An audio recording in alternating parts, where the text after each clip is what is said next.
एकनाथ शिंदे ने देवेंद्र फडणवीस के खिलाफ की बगावत, सीएम को ही दे दी चुनौती।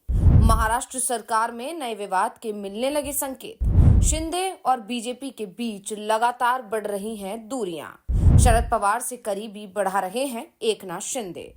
महाराष्ट्र सरकार में इस समय जबरदस्त टकराव दिखाई दे रहा है। बीजेपी और एकनाथ शिंदे की शिवसेना के बीच दूरियां लगातार बढ़ रही हैं। दावा यहां तक किया जा रहा है कि कभी भी शिंदे महाराष्ट्र सरकार से अलग हो सकते हैं।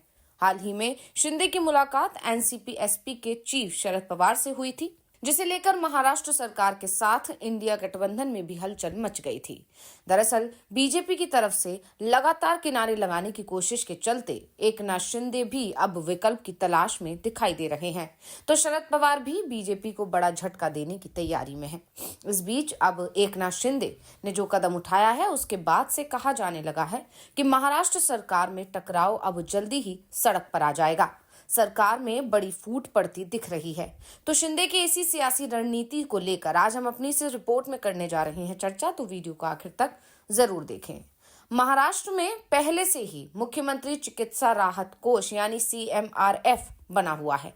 ये सेल प्रदेश के सीएम की देखरेख में काम करता है और सीएम देवेंद्र फडणवीस ने CMRF एक का कार्यभार संभाल भी लिया है। लेकिन डिप्टी सीएम एकनाथ शिंदे ने इसे लेकर फडणवीस को बड़ा झटका दे दिया है। उप मुख्यमंत्री एकनाथ शिंदे ने अब उप मुख्यमंत्री चिकित्सा सहायता सेल बना दिया है।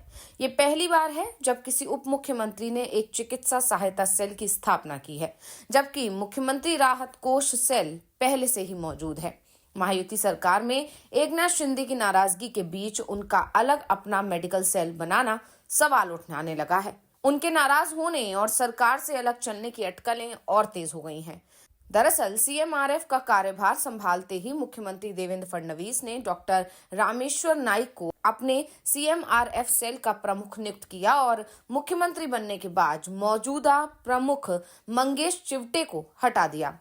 चिवटे शिंदे के करीबी विश्वास पात्र हैं, जो शिंदे के मुख्यमंत्री रहते हुए सेल का नेतृत्व कर रहे थे। अब चिवटे को उप मुख्यमंत्री चिकित्सा सहायता सेल का प्रमुख नियुक्त किया गया है। सीएम मेडिकल हेल्प सेल होने के बावजूद उप मुख्यमंत्री चिकित्सा राहत कोष खोलना और फडणवीस ने जिसे सेल से हटाया उन्हें अपने सेल का हेड बनाना साफ बता रहा है कि फडणवीस और शिंदे के बीच सब कुछ ठीक नहीं है। एकनाथ शिंदे महाराष्ट्र विधानसभा चुनाव में जीत के बाद सीएम ना बनाए जाने से लगातार नाराज चल रहे हैं। उसके बाद से एक के बाद एक ऐसे घटनाक्रम हो रहे हैं जिससे वो अपनी नाखुशी जता रहे हैं। दरअसल महाराष्ट्र सरकार को बने हुए 10 सप्ताह से ज्यादा का वक्त हो चुका है। सरकार गठन के समय एकनाथ शिंदे और अजीत पवार दोनों की नाराजगी की खबरें आना शुरू हो गई थीं। दोनों ही नेताओं की तरफ से अपनी ही सरकार के खिलाफ बयानबाजी भी शुरू हो गई थी, लेकिन सीएम देवेंद्र फडणवीस ने शिंदे और अजीत पवार के दबाव को मानने से इनकार कर दिया।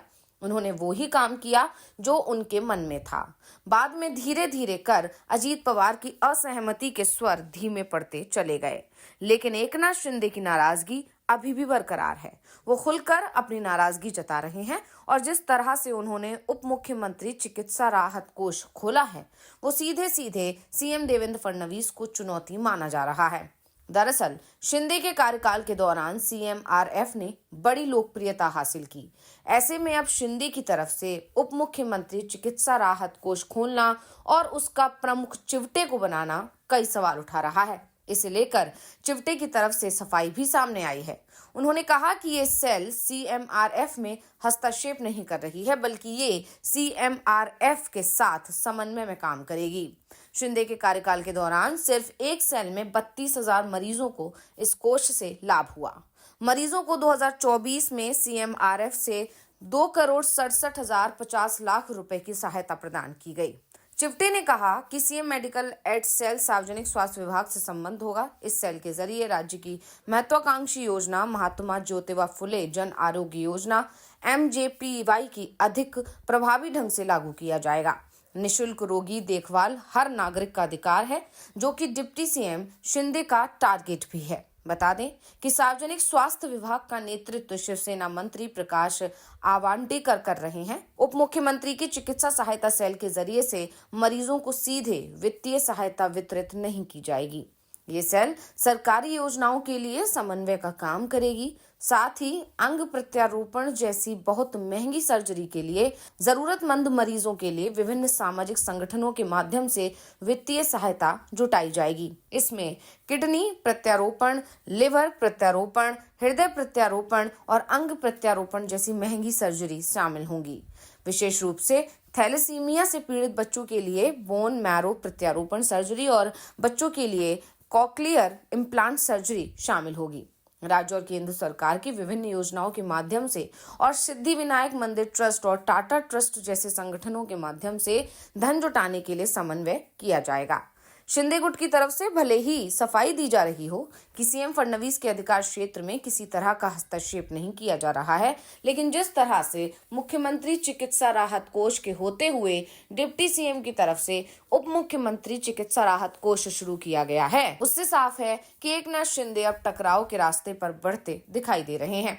दूसरी तरफ देवेंद्र फडणवीस को भी शिंदे की नाराजगी का एहसास होता दिख रहा है, इसलिए वो भी शिंदे को किनारे लगाने की तैयारी में जुटे हुए हैं।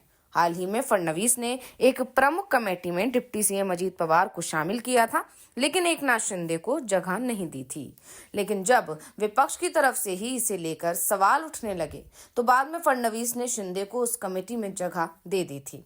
लेकिन फडणवीस अब जिस तरह से उद्धव ठाकरे और उनके बेटे आदित्य ठाकरे से नजदीकी बढ़ा रहे हैं, राज ठाकरे से मिलने उनके घर जा रहे हैं, उसके बाद ये साफ साफ कहा जा रहा है कि अगर शिंदे अलग होते हैं तो बीजेपी की तरफ से उन्हें मनाया नहीं जाएगा, क्योंकि शिंदे के अलग होने से महाराष्ट्र सरकार पर कोई फर्क नहीं पड़ेगा। सरकार के पास बहुमत बना रहेगा और इसी के चलते अभी तक शिंदे कोई बड़ा कदम नहीं उठा पाए हैं। लेकिन ये तय माना जा रहा है कि जिस तरह से शिंदे और बीजेपी के बीच दूरियां बढ़ती जा रही हैं, उसका असर आने वाले निकाय चुनाव में जरूर दिखाई देगा। महाराष्ट्र में 3 महीने बाद निकाय चुनाव हो सकते हैं, जिसमें मुंबई, ठाणे, नागपुर जैसे बड़े निगम भी शामिल हैं।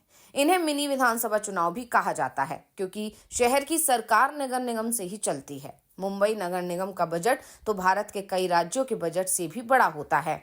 ऐसे में अगर शिंदे की नाराजगी कायम रहती है या फिर वो सरकार से अलग हो जाते हैं तो निगम चुनाव में जरूर बीजेपी और उसके गठबंधन को बड़ा झटका लग सकता है।